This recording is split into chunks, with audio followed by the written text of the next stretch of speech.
మన ప్రభువైన యేసుక్రీస్తే మన పరలోకపు తండ్రియు. కీర్తనలు గ్రంథము 68 5-6. లేఖనము ఏమి చెబుతున్నదంటే, తన పరిశుద్ధాలయమందుండు దేవుడు తండ్రి లేని వారికి తండ్రియు, విధవరాండ్రకు న్యాయకర్తయునై ఉన్నాడు. దేవుడు ఏకాంగులను సంసారులుగా చేయువాడు. ఆయన బంధింపబడిన వారిని విడిపించి వారిని వర్ధిల్ల జేయువాడు. విశ్వాసఘాతకులు నిర్జల దేశమందు నివసించుదురు. అవును, తండ్రులు తమ పిల్లల కొరకు పగలనక మరియు రాత్రనక ఎంతో కష్టపడుతుంటారు. కొన్నిసార్లు వారికున్న పని ఒత్తిడి వలన మరియు బాధ్యతల వలన తమ పిల్లలను పట్టించుకోవడం మరియు వారిపై ధ్యాస పెట్టడము కూడా మరిచిపోతుంటారు. కాని మన ప్రభువైన యేసుక్రీస్తు మనకు పరలోక తండ్రి అయ్యున్నాడు. మరి ముఖ్యముగా ఈ లోకములో తండ్రి లేని వారికి, లేక తండ్రి చేత మరువబడిన వారికి, లేక తమ తండ్రులను కోల్పోయిన వారికి ఆయన తండ్రి అయ్యున్నాడు.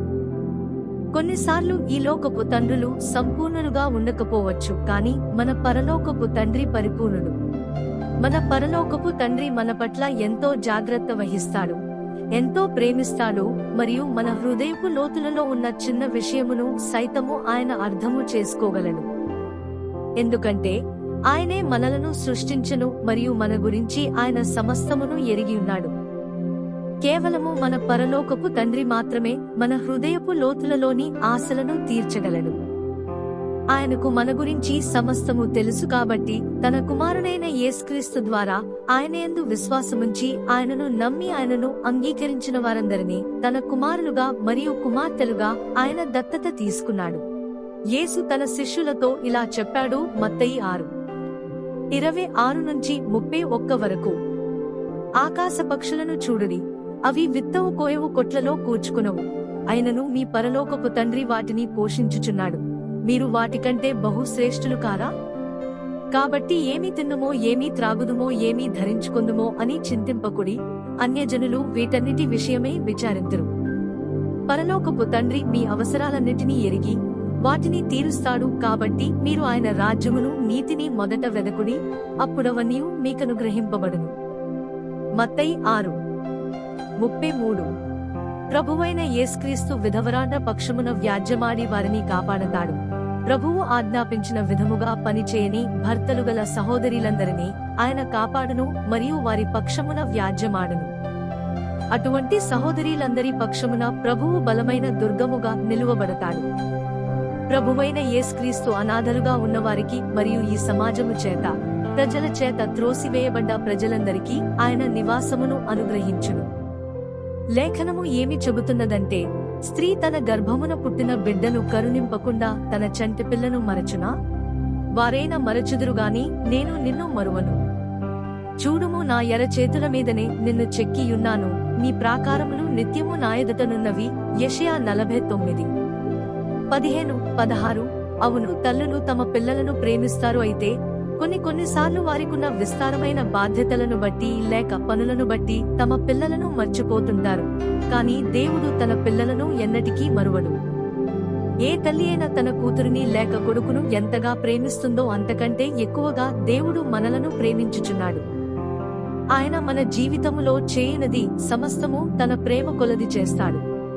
ఆయన మన మంచి కొరకే మన జీవితములో కష్ట సమయములు అనుమతిస్తాడు మరియు ఆ సమయములో మన పక్కన నిలువబడి సదా మనలను ప్రోత్సహిస్తాడు. దేవుడు తనకు తాను ఒక తల్లిగా వర్ణించుకొనుచున్నాడు. ఒకని తల్లి వానిని ఆదరించునట్లు నేను మిమ్మును ఆదరించెదను, యెరూషలేములోనే మీరు ఆదరింపబడెదరు. యెషయా 66:13. మన పాపముల నిమిత్తము శిక్షను అనుభవించి కలువరి సిలువలో మరణము పొందుటకే దేవుడు తన ఒక్కగానొక్క కుమారుడైన యేసుక్రీస్తును ఈ లోకమునకు పంపి మనపై ఆయనకు గల ప్రేమను వ్యక్తపరచియున్నాడు. అంతేకాకుండా యేసుక్రీస్తును ప్రేమించి ఆయన ఆజ్ఞలను గైకొను వారందరికీ ఆయన పరిశుద్ధాత్మను దయచేయుచున్నాడు. యేసుక్రీస్తు ఇలాగు చెప్పుచున్నాడు, మిమ్మును అనాథలనుగా విడువను, మీ యొద్దకు వత్తును. మీరు నన్ను ప్రేమించిన ఎడల నా ఆజ్ఞలను గైకొందురు. నేను తండ్రిని వేడుకొందును, మీ యొద్ద ఎల్లప్పుడూ నుండుటకే ఆయన వేరొక ఆదరణకర్తను, అనగా సత్యస్వరూపియగు ఆత్మను మీకనుగ్రహించును. లోకము ఆయనను చూడదు, ఆయనను ఎరుగదు గనుక ఆయనను పొందనేరదు. మీరు ఆయనను ఎరుగుదురు, ఆయన మీతో కూడా నివసించును, మీలో ఉండును.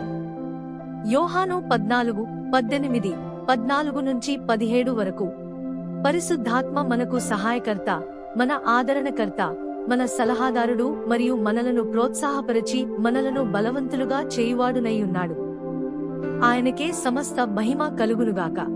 యేసు తన శిష్యులతో చెప్పాడు, పరలోకమందున్న మీ తండ్రి తన్ను అడుగువారికి అంతకంటే ఎంతో నిశ్చయముగా మంచి ఈవులనిచ్చును. మత్తయి 7:11. మనం ప్రార్థించే ప్రతిసారి మనల్ని ప్రేమించి మన పట్ల శ్రద్ధ వహించే తండ్రిగా దేవుణ్ణి సమీపించాలి. విశ్వాసంతో మనం దేవుని వద్దకు వెళ్ళాలి. దేవుడు చాలా మంచి దేవుడు. ఆయన తన పిల్లలకు మంచి బహుమతులు ఇవ్వడానికి ఇష్టపడతాడు. లేఖనాలు ఇలా చెబుతున్నాయి. కీర్తనల గ్రంథము 84:11. యథార్థముగా ప్రవర్తించువారికి ఆయన ఏ మేలును చేయక మానడు. కీర్తనల గ్రంథము 37:4. యెహోవాను బట్టి సంతోషించుము, ఆయన నీ హృదయవాంఛలను తీర్చును. ఈలాగున మనము మరేదైనా పొందగలమా? అవును, ప్రభువైన యేసుక్రీస్తు మన తండ్రి అయి ఉన్నాడు. ఆయన అన్ని వేళలలో మన పట్ల జాగ్రత్త వహించుచున్నాడు మరియు మన తల్లివలే మనలను ఆదరించి జీవితాంతము మనలను ప్రోత్సాహపరచును. ఇది ఎంత గొప్ప ధన్యత మరియు ఆశీర్వాదము! మనమందరము ఇప్పుడే యేసుక్రీస్తుపై ఆనుకొనెదము. ఆయనే మన పరలోకపు తల్లి మరియు తండ్రి అయి ఉన్నాడు మరియు మనము పరలోక గృహమునకు వెళ్లేంతవరకు మనలను ఈ లోకములో సిద్ధపరచుచున్నాడు.